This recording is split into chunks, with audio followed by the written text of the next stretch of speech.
Before we read Psalm 1, it helps to pause and set the frame. The Psalms aren't just ancient poems or prayers, they're maps of the inner life.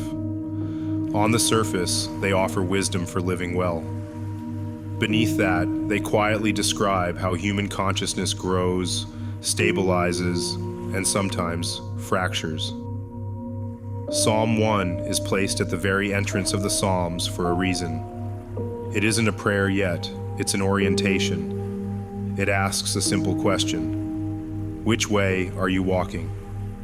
What are you allowing to shape your thoughts, habits, and inner world? You can hear this psalm in a traditional sense, as guidance about integrity and the consequences of our choices.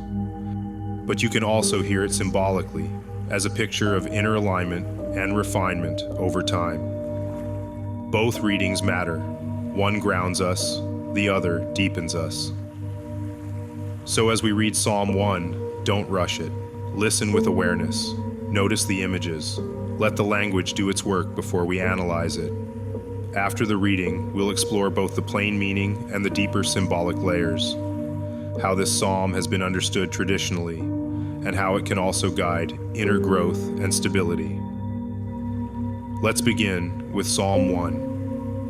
Blessed is the one who does not walk in step with the wicked, or stand in the way that sinners take, or sit in the company of mockers, but whose delight is in the law of the Lord, and who meditates on his law day and night.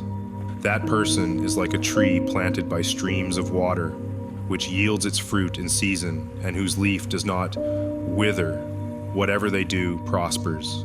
Not so the wicked. They are like chaff that the wind blows away.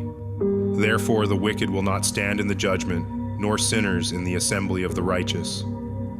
For the Lord watches over the way of the righteous, but the way of the wicked leads to destruction. Psalm 1 stands at the doorway of the book of Psalms, and it does something intentional. It slows you down and asks you to notice the direction you're walking. Traditionally, it presents a clear contrast. Two paths, two ways of living, two outcomes. The blessed person isn't someone lucky or carefree, but someone selective.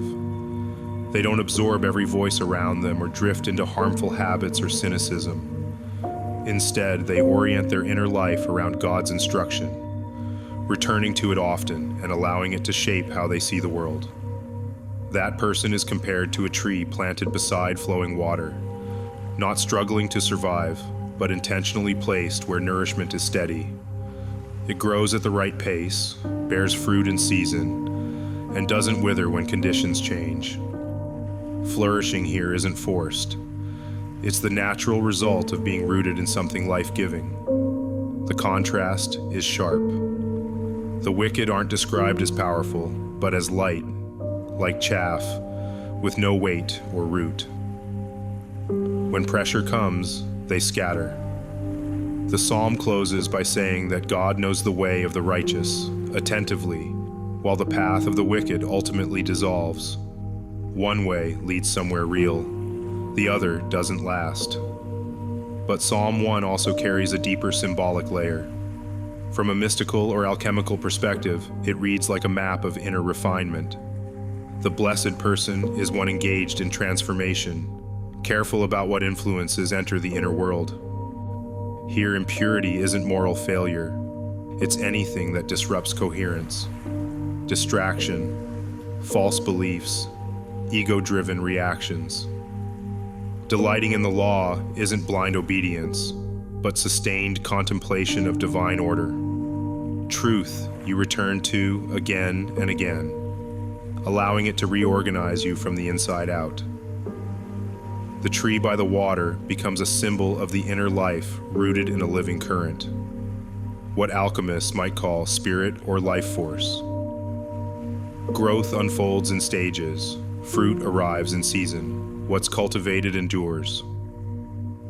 The chaff represents what cannot survive refinement. When truth is applied, illusions don't need to be attacked, they simply fall away. Judgment isn't punishment here, it's exposure. What has substance remains, what doesn't disperses.